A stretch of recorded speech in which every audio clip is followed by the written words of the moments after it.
Hi, everybody. Welcome back for session 3 of our Bible study from Pit to Palace, where we've been going through the life and the story of Joseph from the book of Genesis in the Old Testament. Hope and pray that you've had a chance to watch session 1 and session 2 and that you've really found it enlightening and you've been able to garner a lot of good knowledge and information from it, as well as practical application for your life. So as we move forward into session 3, as we've been doing, we do want to take a time for a moment of prayer as we begin. So I encourage and invite you, would you please pray with me?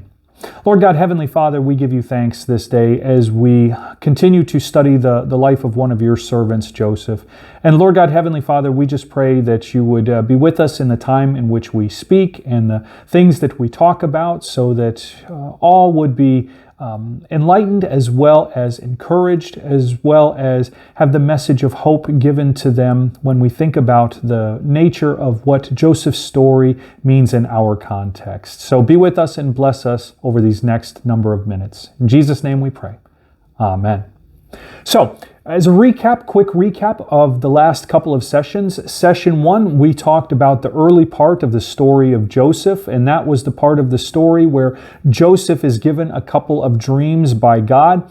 Those dreams, he was 17 at the time, kind of foolishly, he told his brothers and he told his father these dreams, and it seems like he told them these dreams in kind of a way which was kind of flaunting what those dreams were about, where God was giving him dreams that said basically he was going to have a higher position in life than either his brothers or even his father and his mother. His brothers didn't take too kindly to that. If you know the story of Joseph, they're far away from the house. Joseph comes up and they see him coming. Well, they get angry when they see him coming and they end up throwing him in a pit. And they were going to kill him, but they were convinced to just throw him in a pit instead. And so after throwing him in a pit, they then sell him to some of their fellow countrymen, some of those who were even in their family, extended family members who were merchants or traders who were on their way down to Egypt. They sell him basically into slavery to them. They take him down to Egypt and sell him to a man named Potiphar down in Egypt. And down in Egypt, that's where it sets up session 2, which we talked about last week. The person that they sold him to was a man in Pharaoh's command or in his army, and his name was Potiphar. And so Joseph is going to be a servant or a slave in his house. After a time then, his wife Potiphar's wife, takes a liking to Joseph and starts to try to pursue him and tries to entice him. And he says, "No, I am not my master's wife. I'm not going to sin this way.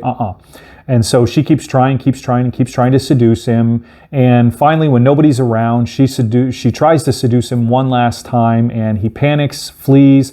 But he leaves his robe with her, and so she uses it as an opportunity to say, "See, he tried to do this to me, and he left his cloak here." And obviously Potiphar, it's kind of a he said, she said type of thing. Potiphar believes his wife. Joseph gets off lucky. He gets kind of thrown into prison, and instead of being killed.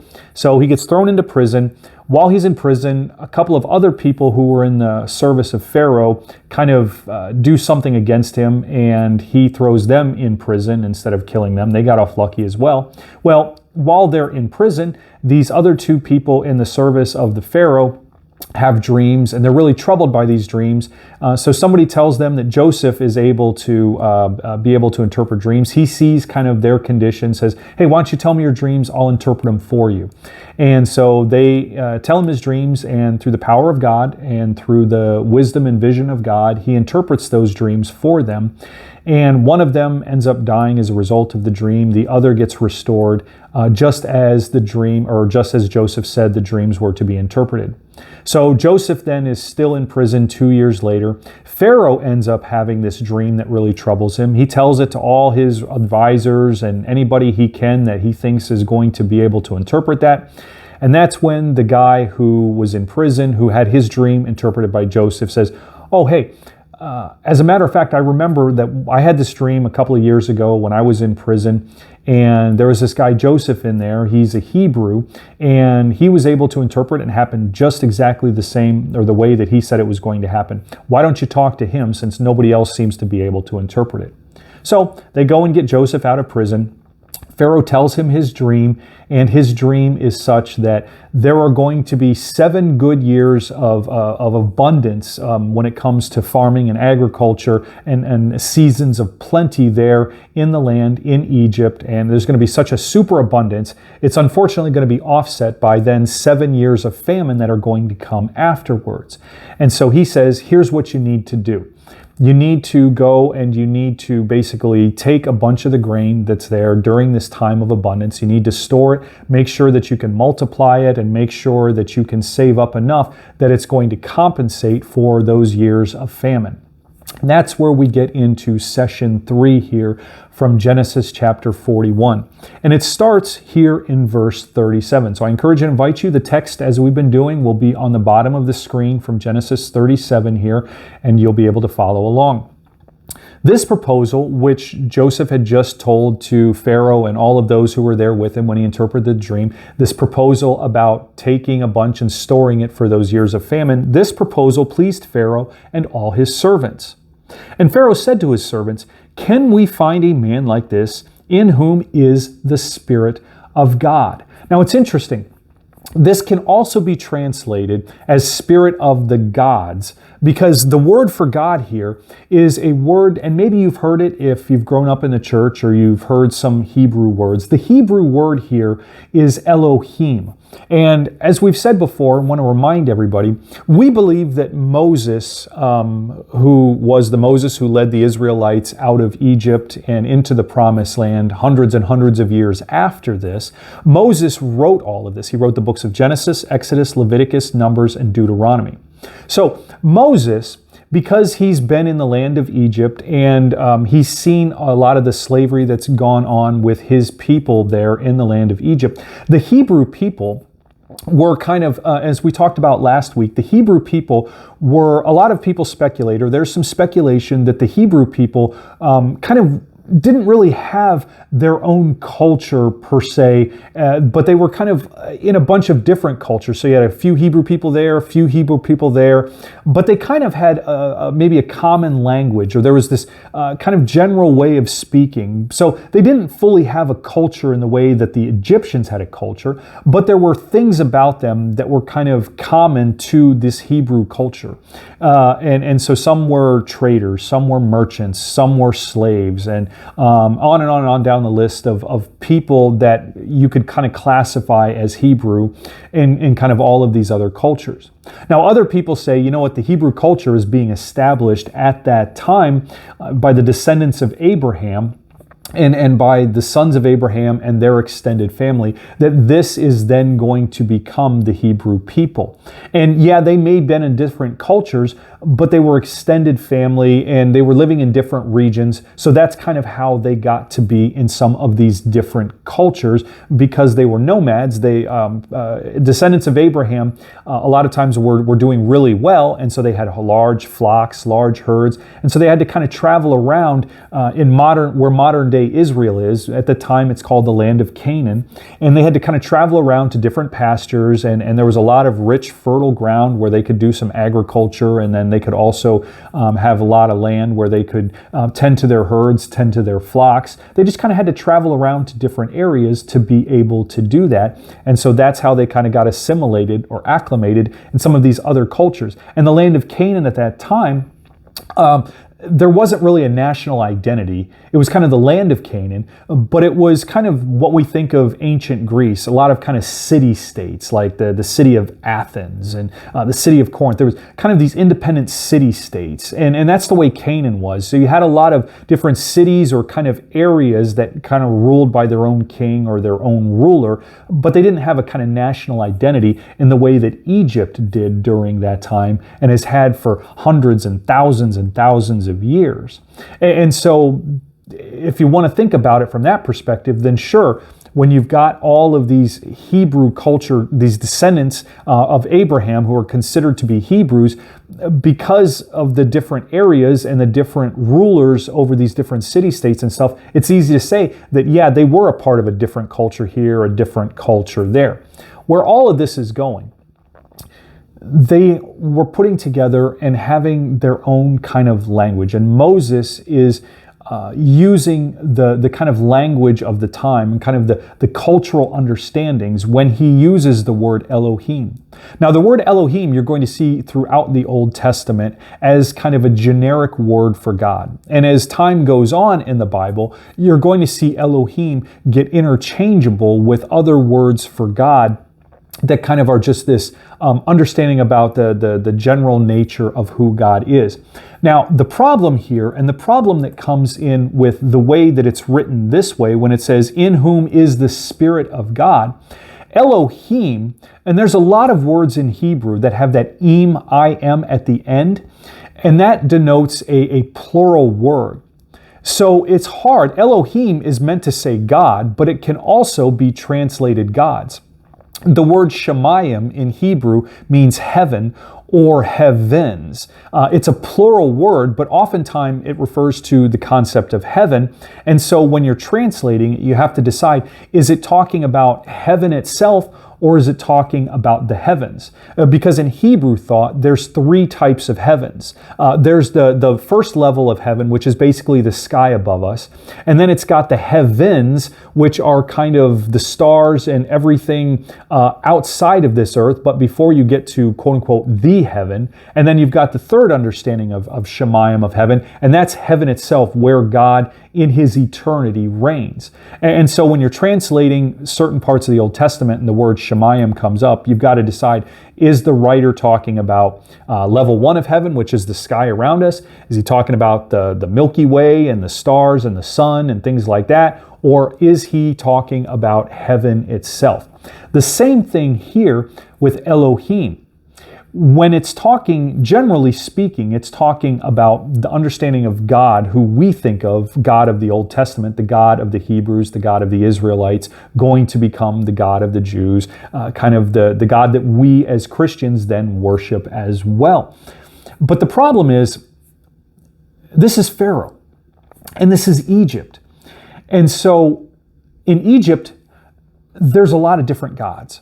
And there's a lot, and we talked about this last week, there's a number of gods. There's more gods probably in Egypt than most of the other cultures in that area. If you go back and you do some research as to the number of major gods, lesser gods, male gods, female gods that were worshipped during that time in ancient Egypt, you're going to get an endless type of list. In the land of Canaan, where Abraham and his descendants kind of were at and were going to be eventually coming down into the land of Egypt for a time. But while they're still back up in Canaan, Canaan itself as a land was full of all of these different types of gods as well. And we talked about all of this in the last session, because whenever in the land of Canaan something came up that one of the gods that you were worshiping couldn't take care of, you ran into this unique situation. Oh, hey, let's just invent this other god. Let's start praying to him like he actually exists, and hopefully maybe we can get something, or we can get this God to do something.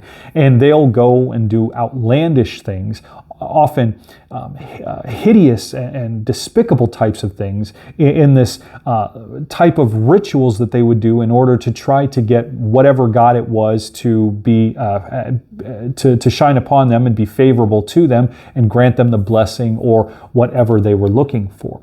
So when Pharaoh says, "Can we find a man like this in whom is the Spirit of God?" I find it hard to believe that Pharaoh is talking about the God of the Hebrew people, the God that is eventually going to be, they're going to understand more about the God, the Creator God that we have.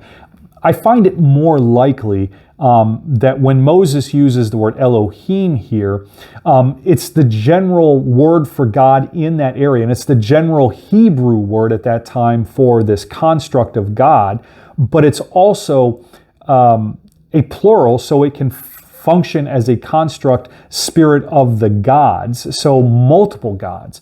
So I tend to lean more towards the side of, because if you look in your most modern translations, they'll say that an alternate translation of this is where God is not just God, but it's gods, plural, which I think and I find more likely that that's kind of what Pharaoh is talking about. I really doubt that Pharaoh even knew much about the God of the Hebrews and the God that Joseph would have been worshiping.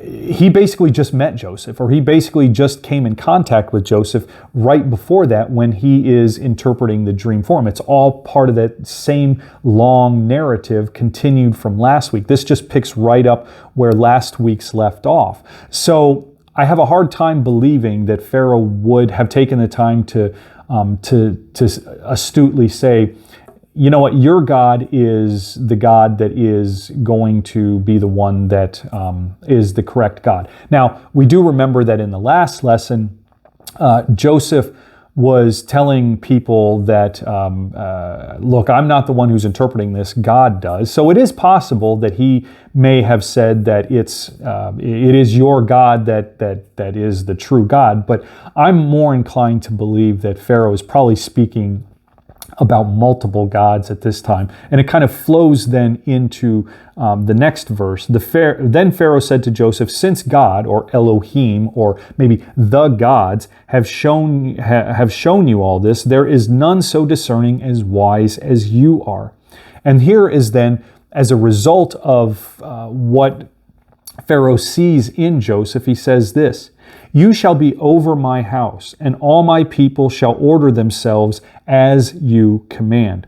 Only as regards the throne will I be greater than you. So Pharaoh, just like Potiphar, years before that, when Potiphar brought Joseph into his house and he started to see that Joseph was filled with wisdom and he had good administrative skills and he was trustworthy and had he was one that could be trusted. And Potiphar gave Joseph basically free reign in his house and basically said, everybody understood that it was Potiphar and then it was Joseph. And Joseph was just a little bit under Potiphar. Potiphar really didn't have anything to worry about with Joseph basically in his second command and kind of in charge of everything that's in his house. Pharaoh is basically saying the same thing.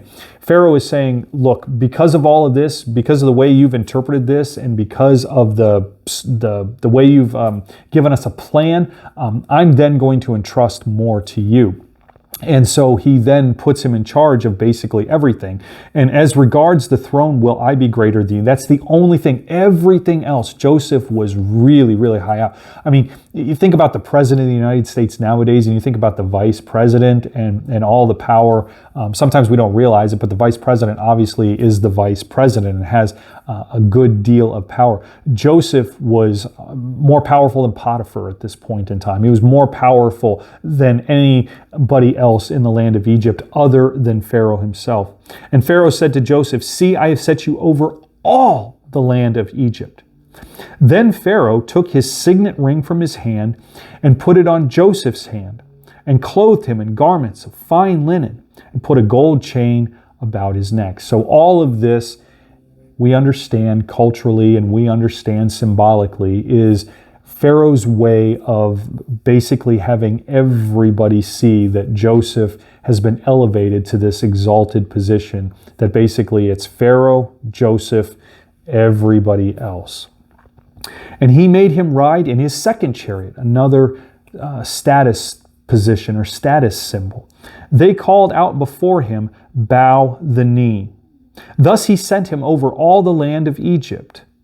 Moreover, Pharaoh said to Joseph, I am Pharaoh, and without your consent, no one shall lift up hand or foot in all the land of Egypt. So basically, Pharaoh's telling Joseph, I'm actually going to ask you for advice on certain things. You have proven your wisdom in this matter, and I'm going to trust that you have been blessed in such a way that you can give me advice in other aspects and in other arenas, in other venues, and other matters as well. Here we go. And Pharaoh called Joseph's name Zaphanath-Paneah. Now that is it's a translation into Hebrew, but that is a Egyptian name. And so I looked it up online, and there's a couple of differing theories about what that name translates to. So a couple of the theories of what that name translates to, and your Bible may tell you one thing or another, but it's up for debate. according to which branch of the original root words you think that name comes from. So some people say his name, that name that Pharaoh gave him, means food of life or food of the living. So basically that's what Joseph is going to become for people. Another kind of translation, another way of saying that then, he who feeds the world. And then there's also kind of on a different aspect, some other people that say it might mean this, that God speaks and he lives, or God speaks and he comes to life. So there's debate as to exactly what that name that Pharaoh gives to Joseph at that time is actually going to be or should be translated as. And he gave him, and this is Pharaoh now, and he gave him, that's Joseph, in marriage Asenath, the daughter of Potiphera, priest of On. So Joseph went out over the land of Egypt. So let's step back just a minute to this wife now that Pharaoh is going to give to Joseph, because I think some of this is really interesting. Asenath, so that's another Egyptian name. It's the daughter of a priest named Potiphera. Now, the name Asenath means belonging to the goddess Neith. Now, Neith is a really interesting goddess there in the land of Egypt. So, basically, Neith had prominent cultural centers in two cities, Sais and Memphis. But the priest there, Potiphera, was stationed in a very important city called On.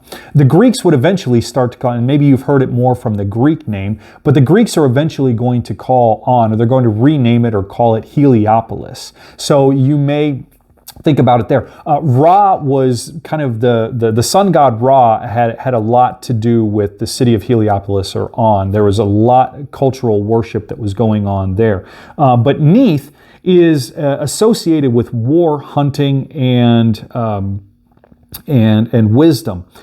She is seen as a creator goddess, and especially associated with kind of the primordial soup that we kind of think about in Genesis chapter 1. That in Genesis chapter 1, before God separated the light from the darkness and separated the waters from the earth, and there's just kind of this general malaise, or this general chaos, or this general everything.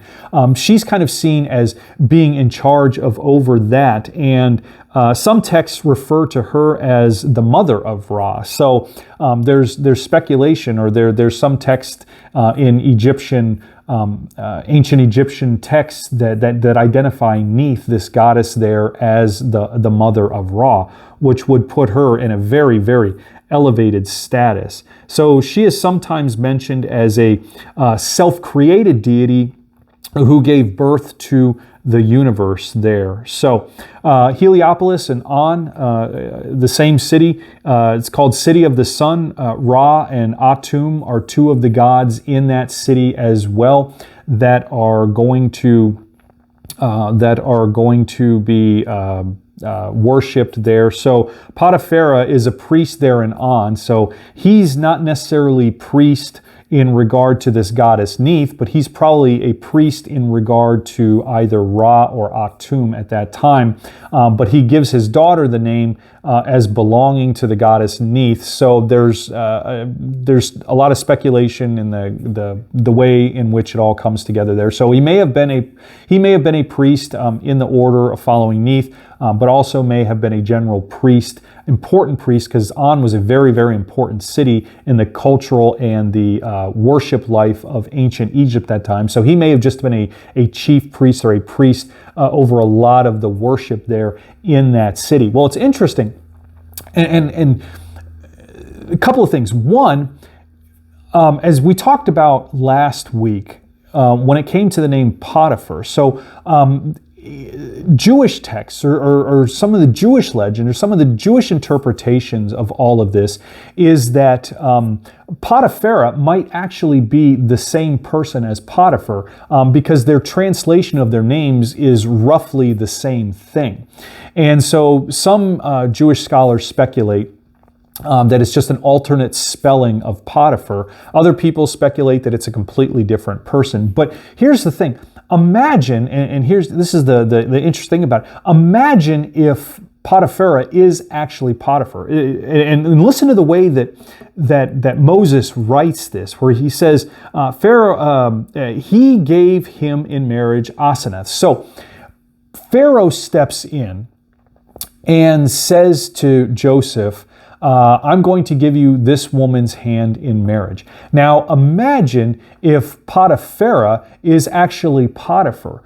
Pharaoh steps in and takes basically Potiphar's daughter and says, I'm going to give you to her, or I'm going to give her to you in marriage. But think about it from this perspective. If they're the same person, then who is now Joseph's mother-in-law? Joseph's mother-in-law is now Potiphar's wife. So think about it from the perspective of, wouldn't it be really interesting if Pharaoh, who may not have known this dynamic, goes and says, your daughter is going to be his wife. And imagine the family dinners, the Thanksgiving dinners that they're going to have there, sitting around the table, eating a turkey, and you've got his wife, who's the daughter of Potiphar's wife, and you got Potiphar sitting across the table, and Potiphar sitting there kind of twiddling his thumbs like, how do I deal with this as far as a family dynamic?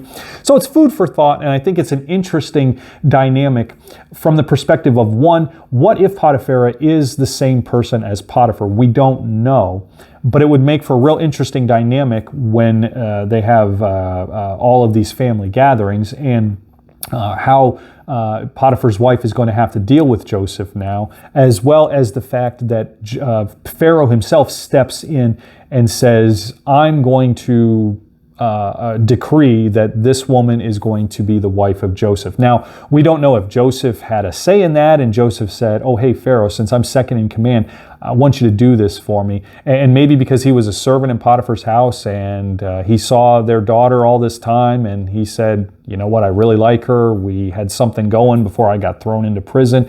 I'd sure like to be her wife. We don't know if there was any behind the scenes, Joseph doing it to kind of spite them. All kinds of different speculations on things. But I just think it's interesting to think and consider if those are the same, if Potiphar and Potipharah are the same people, where Potiphar is not only high up in Pharaoh's chain of command, but also a priest at the same time. And we do know that priests always had an exalted position in ancient culture. Not always, but in a lot of ancient cultures had high exalted status, and may have wore multiple hats when it came to the leadership and what they did in the culture at that time. So food for thought, thinking through kind of the story of Joseph and how it might take an even more of an interesting twist in that regard. So we move forward then, verse 46 as we continue on. Joseph now was 30 years old when he entered the service of Pharaoh, king of Egypt. So if we believe back a couple of sessions ago, where at the beginning of that text, we find out that Joseph is 17 years old, and and that his brothers are significantly older than him. And he's got a number of those brothers and half-brothers, and they're significantly older than him. So if, according to the narrative, because Moses doesn't write it in saying that time elapsed from when he's identified as being 17 years old and when his brothers throw him into a pit. So we don't know if there was a time lapse there, as a year later, 2 years later, when his dreams came out and the kind of aftermath of his dreams. We don't know if it's all in the same year. Let's just speculate that it's all during the year he's 17 years old. So he gets sold into slavery at age 17. They take the Ishmaelites who he gets sold to, take him then down at age 17 to Egypt. It's not that far of a journey. They're probably not going to take months and months and months and years to make it down to Egypt. It's probably couple months maybe to get down there at the most. So chances are he's probably still somewhere around age 17 when he gets then sold to Potiphar and becomes assimilated into Potiphar's house. So that means that over the next 11 years or so, he's a servant, give or take, in Potiphar's house until he gets thrown into prison, or somewhere in the neighborhood of that, because we know that after he interprets the dreams of the baker and the cupbearer that we talked about last week, he's in prison another 2 years before he gets to this point where he interprets the dream of Pharaoh, and Pharaoh then exalts him at that high status. And that gives you to when he's age 30 at this particular point in time. But I do want to stop and think about that, because I want you guys to think about this. Where were you at age 30? And what was kind of going on in your adult life at age 30?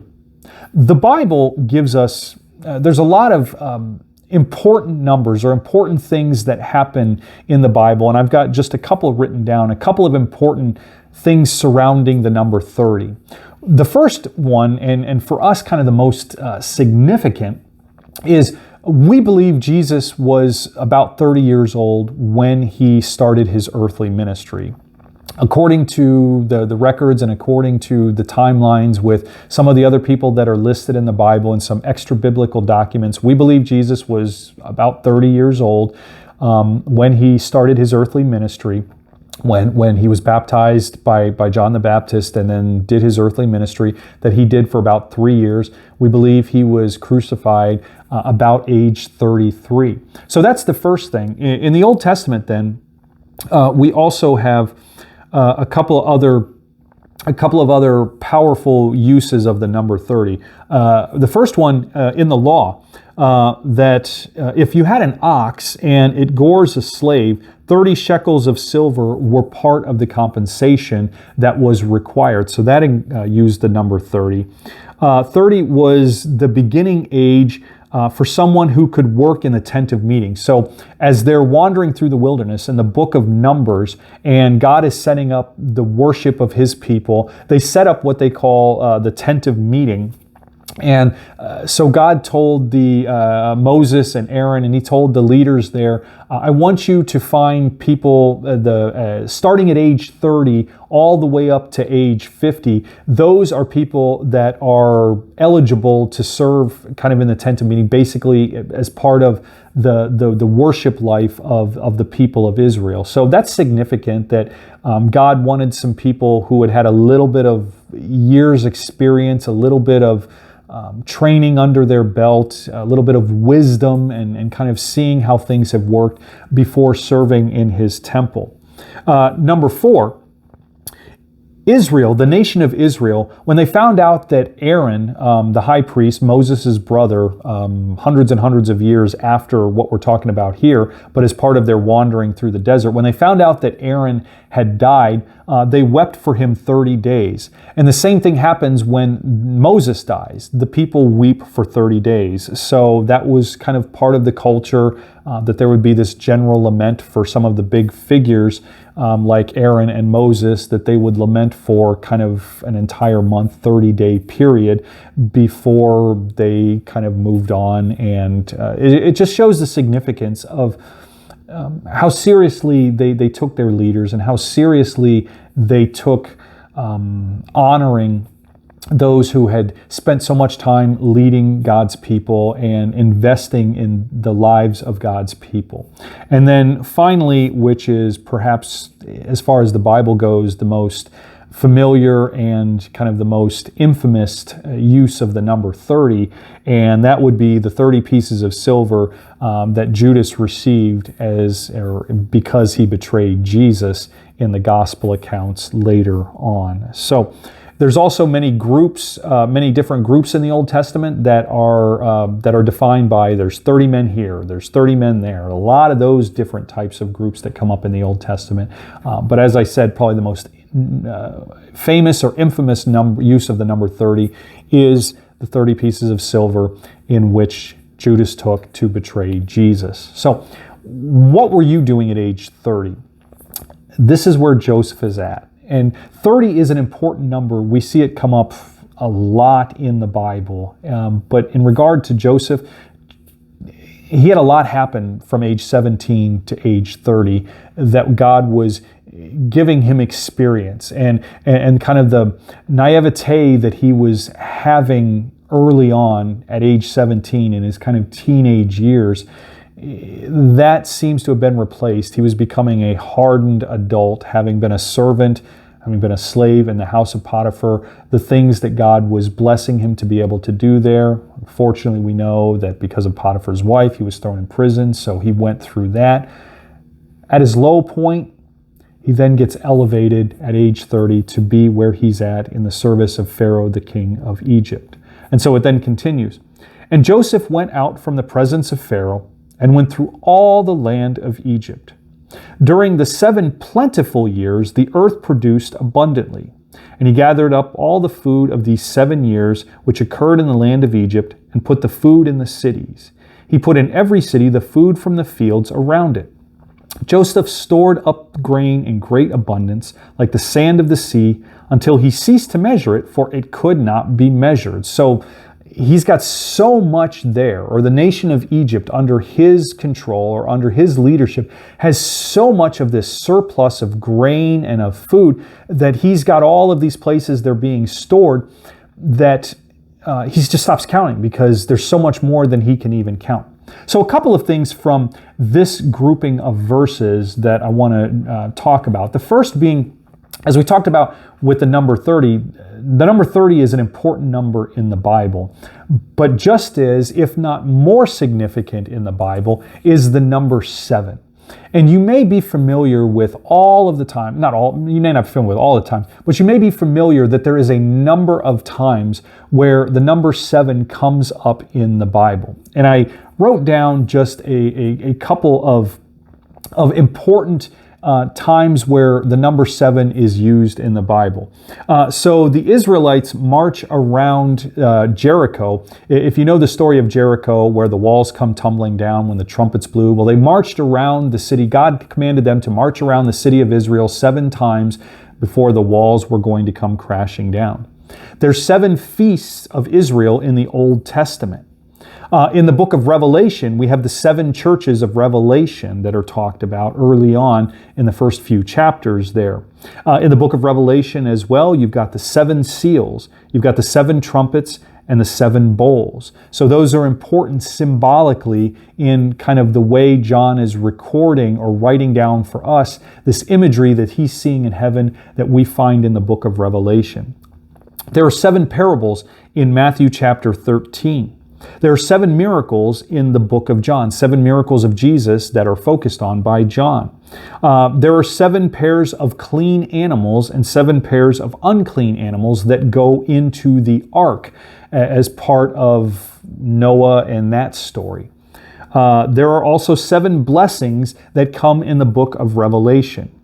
And then there are also the 7 spirits that are before the throne in the book of Revelation, as well as, if you go back to Proverbs chapter 6, there are 7 abominations, 7 things that God really finds despicable. And those abominations are things that we have to avoid, or we should try or seek to avoid in our lives. So the number 7 is really important, and that's just a quick overview of some of the numbers that are the way in which the Bible uses the number 7. But if we think about it, 7 isn't just a significant number in the Bible. 7 is also a significant number in nature and in our lives. So the number 7, I think when we look at the Bible and we connect the number 7 to things that occur naturally in this world, as well as to how we as humans, whether we believe in the Bible or not, naturally gravitate to the number 7. There's certain numbers that we gravitate to, but 7 being one of them, there's a lot of connection and there's a lot of reason to believe that God places that number on our hearts, and we should think about it in regard to maybe all of these patterns that we find with the number 7 should tell us maybe God is doing something, that maybe there is a plan. In nature, there's a lot of things that occur in nature according to the pattern of 7. Like there are 7 continents. There are 7 colors in the rainbow. There are 7 seas, 7 days in a week, 7 lunar phases. There's a 7-year, and a lot of farmers and a lot of agricultural experts kind of adhere to this, a 7-year agricultural rotation. There are 7 gametes, each in sperm and egg cells. They each contain 7 pairs of chromosomes in those gametes. So before there's a fertilized egg, and then that's fertilized, and then we find that there are more pairs of chromosomes. But they start with those 7 pairs each, and I find that fascinating. These are all things that occur naturally in nature that we have kind of latched onto, or that just we accept that the world works according to those particular type of patterns. Is there a plan from God that utilizes that? Well, so we, like I said, as human beings then have picked up on some of the things that occur in our lives, or the things that we ordain would happen according to the pattern or the number 7 in our lives. And a few of these I jotted down. Humanity feels the power of the number 7. There are 7 wonders of the world, 7 hills on which Rome was built. So there seems to be a plan there. The 7 samurai, completely different culture than Western culture. 7 articles of the United States Constitution. 7 dwarfs in the snow in the story of Snow White. And then there's a very popular book by Stephen Covey called 7 Habits of Highly Effective People. And then we as Christians, 7 Deadly Sins, according to the way we interpret the Bible and some of the prohibitions or things that happen that we want to watch out for. So that's part of how we as human beings, or humanity, have also played into utilizing the number 7, or grouping things according to the number 7. It doesn't just happen in nature. It doesn't just happen in the Bible, but it happens in our lives as well. And it happens in cultures that don't even necessarily believe the same thing about the Bible as well. We can use opportunities like this. We can use patterns. We can use things like this if we're smart and if we're full of wisdom. We as Christians can use these things as kind of a springboard into thinking about the nature of how we evangelize, or how we can bring the gospel, or how we can relate people's lives to the Bible and relate the Bible to people's lives. There are all kinds of patterns that we can find with these particular things. And if you go back even to the first grouping of what we have here, where it talks, Pharaoh talks to Joseph and says, can we find a man like this in whom this is the Spirit of God, or the Spirit of the gods, maybe, is kind of what Pharaoh was kind of talking about. It's interesting. As a world, in most cultures, although there are some cultures that where it's a lot, but there is a lot of people in this world that subscribe to a monotheistic worldview. Cultures that once upon a time had dozens and dozens of gods. You think about Egypt. Yeah, even though Egypt and much of northern Africa and much of the Arab world is heavily Muslim, but it's a monotheistic religion, what we call one of the Abrahamic religions, that follow that have Abraham kind of as the kind of guide, or the beginning part of the religion. Christians also are part of this Abrahamic religion, where we trace a lot of our lineage and ancestry to Abraham and the succession there, which Joseph is a part of, as well as Judaism obviously believes to be direct descendants of the Abrahamic covenant. We believe Jesus obviously fulfilled the Old Testament covenant idea, that God was continuing through all of those lines and through all of those descendants, all the way up into where we are today. Islam, even though we believe it's a different religion and it's a different understanding of God than we believe, but there is a lot of overlap between what Muslims believe and what Christians believe. But think about it, where in Egypt and some of those areas where they were once heavily invested in worshiping all these multiple gods, all of these areas in that region, for the most part, have gone from a place of worshiping dozens and dozens of gods to being a monotheistic religion. Unfortunately, we wish it was Christianity that was that monotheistic religion, but we at least have gone from all of these gods down to one God. And because we've gone from all these other gods down to one God, there's a lot of opportunity for us to say, let's talk about Jesus in the context of what you believe about God. And the same thing goes in the land of Israel at this time. Obviously, we're descendants of the Jewish understanding of God. But we go and we believe that obviously Jesus was God. And so there's a lot of opportunity for us to minister to Jewish people and to help them understand that we believe that Jesus is the Son of God, that He is God Himself, and that all of this talk about the Messiah in the Old Testament, that's Jesus. And you guys are really close. And there's power in believing that Jesus is the Christ, the Son of the living God, and that He gives us or grants us this forgiveness of sins that we're so seeking in our lives. So we should be thankful that a lot of places in our world have gone from a place of worshiping dozens and dozens of gods down to one God. Now we're in those stepping stone areas of being able to bring the Word of God and the message of Jesus that much easier than trying to consolidate a culture and a people who still worship multiple gods, because it gets to be a lot harder from that perspective. But there's opportunity. And so all of this is part of God's plan as He's trying to reveal to people who He is and the plan He has for all of us, and how all of these people that we have recorded for us in the Bible are part of that plan. They're leading towards this message, this grand message of salvation that is eventually going to be realized in our Lord Jesus Christ. God is continuing to lay the foundation.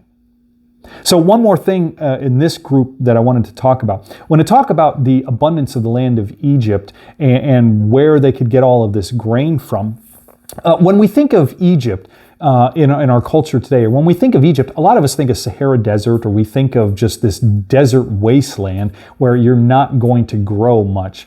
Obviously, if we know topography and we know a little bit about the land of Egypt, we know that there's real fertile areas that kind of go along the Nile River. But Egypt had more fertile ground and continues today to have more fertile ground than that. I did some research, and there's a few major areas in Egypt where Joseph probably did travel around. And these are not just kind of small pockets. These are large areas where you do find opportunity for the Egyptian people at the time of Joseph, even today, but especially because we're talking about it, at the time of Joseph, to be able to grow food or grow the grain. One is what kind of talked about, the Nile Delta, one of the most fertile regions in Egypt and the entire Mediterranean region. It is formed by the Nile River as it splits into several distributaries before reaching the Mediterranean Sea. The fertile soil and regular flooding of the Nile contribute to excellent conditions for growing grains such as wheat and rice. Then you've got the Nile Valley. The Nile Valley, extending from Aswan in the south to the Delta in the north, that's today's language, is another significant agricultural region. It benefits from the Nile's annual flooding, which deposits nutrient-rich silt on the riverbanks, creating fertile land for agriculture. Various grains, including wheat and barley, are cultivated in this area. Then you've got the Fayum Oasis. The Fayum Oasis is an agricultural area southwest of Cairo. It is known for the cultivation of various crops, including grains, facilitated by the water from Lake Karun. Then you've got Upper Egypt. The southern part of Egypt, known as Upper Egypt, also has areas suitable for grain cultivation. The Nile River flows through this region, providing water for agriculture. And then you've got the Eastern Desert and Sinai. The Eastern Desert and Sinai Peninsula are arid regions with limited agricultural activity.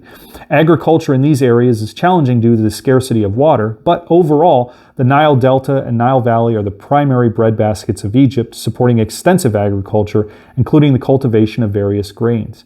The availability of water from the Nile and the fertile soil created by annual flooding makes these regions ideal for grain production. So it wasn't just a couple of areas in Egypt that were able to create food or that they could grow grain. There was this grand plan more of Egypt than we realize had opportunities to grow grain and to grow different types of crops that Joseph and the other Egyptians in leadership were able to harvest and to set aside that were going to keep for those years in which there was going to be famine. So they were very careful during this time of abundance so that when it came to the time of famine, they would have a lot left over and be able to utilize it. So, continuing on then, before the year of famine came, 2 sons were born to Joseph. Asenath, the daughter of Potipharah, priest of On, bore them to him. So Joseph then called the name of the firstborn Manasseh, for he said, God has made me forget all my hardship and all my father's house. So the name Manasseh itself means fruitfulness. It's a Hebrew name. So it's interesting, and I'll talk about this in a minute. The name of the second he called Ephraim, for God has made me fruitful in the land of my affliction. So Ephraim as a name is also a Hebrew name, and it means fruitfulness. So it's interesting, and we'll talk more about those names next week as we close everything off when we talk about the end part of Joseph's story, because his sons come into play, at least in part, and I find it interesting. So we're going to save a lot of what we talk about with them until next week. But the name Manasseh being fruitfulness, God has made me forget all of my hardship and all my father's house. That's forgetfulness from Manasseh. And then Ephraim, fruitfulness, for God has made me fruitful in the land of my affliction. So it's interesting that these are Hebrew names. So Joseph, even though he's been in Egypt all of these years, he still chooses to name his children a Hebrew name, even though Pharaoh has now given him a Egyptian name, and also his wife is Egyptian. But he still remembers his culture, and he still chooses to, even after all these years, decides that he's going to give them a Hebrew name. And it begs the question for me, and I was kind of thinking about this. It's like, I wonder how many people of Hebrew culture were around for him to be able to talk and to be able to remember the Hebrew language. Because the more he's down there, the more he's going to speak Egyptian, or the language that's native to that area. Think about, if you've ever seen the movie Dances with Wolves, so Dances with Wolves, the actress Mary McDonnell, if you remember the movie with Kevin Costner, Mary McDonnell, she was the daughter of American settlers, but she ends up being raised by the Sioux, and the Sioux give her the name Stands with a Fist.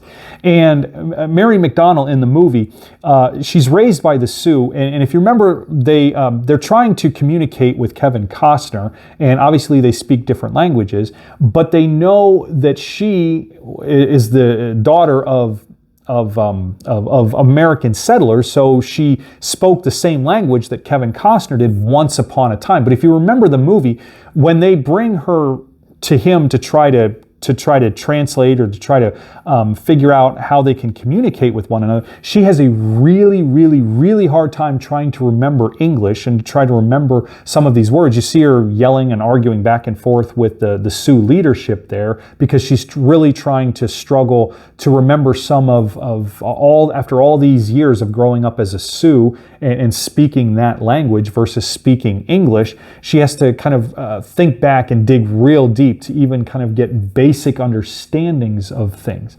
And so I find it interesting with Joseph, who, after all of these years, who would he have really been talking to be able to keep the Hebrew language kind of going in the back of his mind? The more you live in another country and the more you speak that language longer and longer and longer, if you've got nobody else that you can speak to or that you can speak with who are from your native language, it's fast. You lose that. I remember when I was 6 years old, we moved to Italy, and we lived there till I was 10.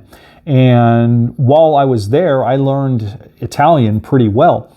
But it didn't take long for me to move back to America and not really be around anybody who's Italian, to kind of forget a lot of what I had learned. And I could communicate pretty well, not like super fluent, but I could communicate pretty well with a lot of the Italian kids who I lived around and I used to play with over when we lived there, but it all kind of went away as soon as I got back here, and there was no more people who spoke Italian for me to kind of forget. And I got a few words here and there that I can pull off the top of my head, but there's a lot that I have forgotten, and it would take me quite a while if I went back over to Italy to remember what they were saying or to try to communicate again. I'd almost have to, this is 40 years ago, I'd have to kind of learn it all over again. So I'm kind of wondering, and I think it's interesting for speculation, how did Joseph keep it alive and remember what the name Manasseh meant and what the name Ephraim meant? So 7 years of plenty that occurred in the land of Egypt came to an end, and the 7 years of famine began to come, as Joseph had said. There was famine in all lands, but in the land of Egypt there was bread. So Joseph had done his job and had prepared the people well. When all the land of Egypt was famished, the people cried to Pharaoh for bread. Pharaoh said to all the Egyptians, "Go to Joseph. What he says to you, do." So Pharaoh is giving honor to Joseph and saying to Joseph, he's the architect of this. He knows what to do. He's put the plan in place. I have put him in charge of all of these things. He knows where all the grain's at. He knows what you're going to need. And so he's going to be able to help you out. I'm just Pharaoh, but I have delegated this to my servant Joseph, who is really, really high up. So basically he's giving honor to Joseph, and he's allowing Joseph to continue to have that authority. And he's willing to kind of honor Joseph in that and not take all of the credit himself.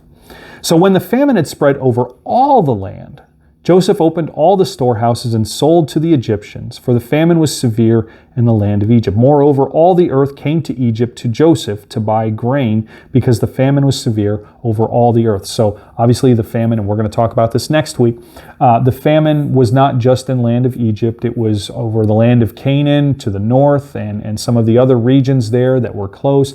There was just this big drought, this big famine. Joseph had planned well so that, and it's interesting, out of all of this abundance, it wasn't just enough to feed the Egyptians.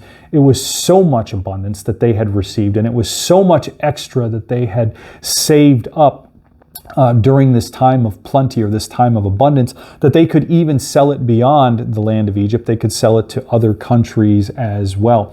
And I find it interesting that the Egyptians would then sell it, that the leaders would sell it to other Egyptians instead of, because they had already taxed and kind of taken it from the Egyptians. So now, in addition to taking it, they also were then selling it back. And so the Egyptians were, the Pharaoh anyway, and the leadership was making a lot of profit off of all of this. But because, and I find it interesting, when I was thinking about it, the Egyptians obviously still had money. So we can tell that Egypt was not 100% an agricultural country, that was all they were doing.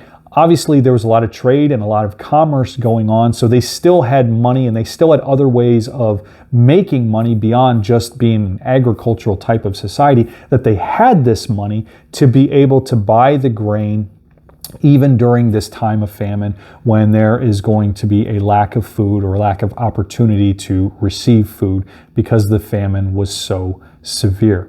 So that takes us to the end of this part of the text. But a couple of points, a couple of things to think about in regard to all of it as we think about all of this, and we think about in the context of our lives and who we are today. One, people can overcome bad circumstances. Joseph had a lot that went wrong, and some of it was probably his own fault in the way that he handled things. But the Lord helped him learn and gave him wisdom and insight, and helped grow him as a man so that he could overcome these things. It's hard. Trust is hard, especially when things are going bad. And it may be a long time that we're kind of in that bad place, or we feel like the Lord has just left us to the wind, or that He's not caring for us.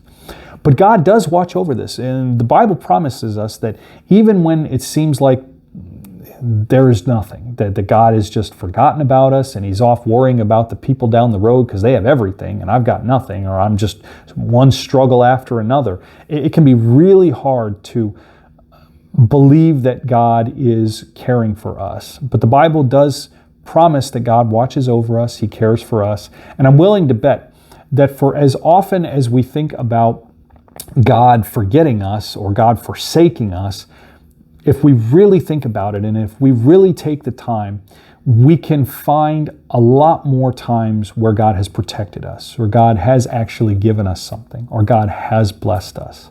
So in the midst of those dry seasons, or those times where it seems like one thing after another is going wrong and it never seems to get better, we trust that God is faithful and he's going to continue to be with us and he's going to bring us through it. May not bring us through it in the way that we think he should, but he's going to bring us through it and he's going to show us something better. Even if it doesn't happen in this life necessarily, but we believe because of Christ, because of our belief in our Lord Jesus Christ, that eventually even heaven is going to be better than the circumstances that we have with us today. Point number 2. There's nothing wrong with retaining aspects of our culture and our heritage. So if we move to one country or another, as Joseph kind of demonstrated in naming his children Manasseh and Ephraim, thinking about his culture. If we move to another country, there's a lot of people that say, if you move somewhere else, give up your identity or give up the culture that you came from and worry 100% about the culture that you're in. And people will be quick to say, and I'm sure a lot of you have heard it, if you move from a different country, if you're immigrating here to America from another country, you're an American now, which means stop doing this, stop doing that, stop advocating for this, stop advocating for that. This is the land of America and we've got to be united as Americans. Well, this text and history should demonstrate to us that there's value and there's power in retaining aspects of our culture and our heritage. And it's not a sin to celebrate our culture and our heritage.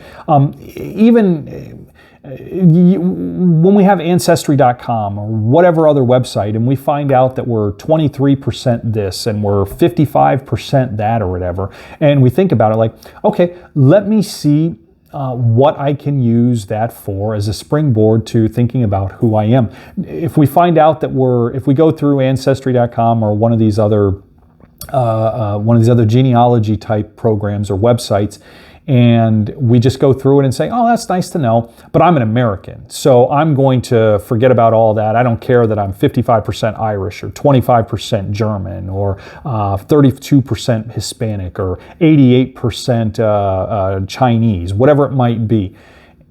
There is value in honoring that and remembering that and to use it as a perspective to understand how this world really is. And it's not just America is a great melting pot. Our world has always been, and I think we see it accelerating even more, but there is a lot of migration from one area, one place, one country to another.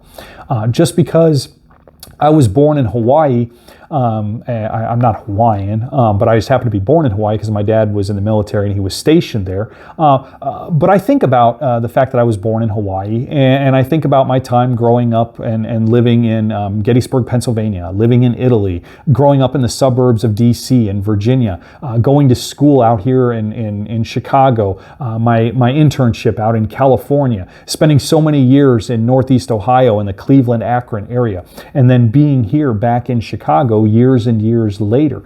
I don't identify as Virginian. I don't identify as Hawaiian. I don't identify as Pennsylvanian or as an Ohioan or a Chicagoan or whatever you want to call it. But I do find value in some of the cultural aspects I assimilated in each of those areas, and even the history of my ancestors coming over here from Germany, or on my mom's side, part English, and other areas from other countries that my ancestors came from when they came here. I think about those things, and it's not a sin to want to pursue things like that. We can't be 100%, or I guess we can if we want, but we don't always have to be 100% American. God gives us permission to remember our parents and our ancestors, and how, as people have migrated around, we're all in this together. And the more we become a hodgepodge of all of these different cultures, the more it should remind us of how we have more in common than we realize. And some people just want to forget about all of that and say, oh, you're American, or if you move to Mexico, then you got to become 100% Mexican, or whatever. If I'm moving away from America somewhere else, or that doesn't have to be the case. We can retain our identity, and we can retain part of our heritage in order to give thanks and to celebrate how God has created us, but also celebrate where you're at. God has brought you there for a reason. And God obviously wanted Joseph to remember his heritage, but also he wanted Joseph to remember where he was at and what he had been charged or was charged to do in that particular capacity. Point number 3 then, abundance and plenty, or the concept of abundance and plenty in the countries around us. What does it mean? It's not a sin, and this is a big area of debate, because countries have always found advantage in greasing the wheels in kind of the way in which we have foreign relations. Some countries give economic aid, some countries receive economic aid, some countries give other types of aid, military aid, this or that. We have treaties and we have alliances for a reason. We're more interconnected than we realize. So when the Egyptian, and so this becomes kind of a sticking point for some people in our world. Is it a sin for us to sell at a certain price point some of our goods to other countries? There's a lot of global commerce that happens. There's export taxes, import taxes, and some people question the legitimacy of all of these things. Should we just give everything away, and should it just be one free society with everything? It's not a sin to look after one's interests, and it's not a sin to think about the value in something that we provide, even if it's between countries. So it's not a sin to give money away. It's not a sin to give military aid away. It's also not a sin to sell it if that's the case, or if that's kind of the way that a particular governing body wants to do it. It's not a sin to have an export tax and an import tax.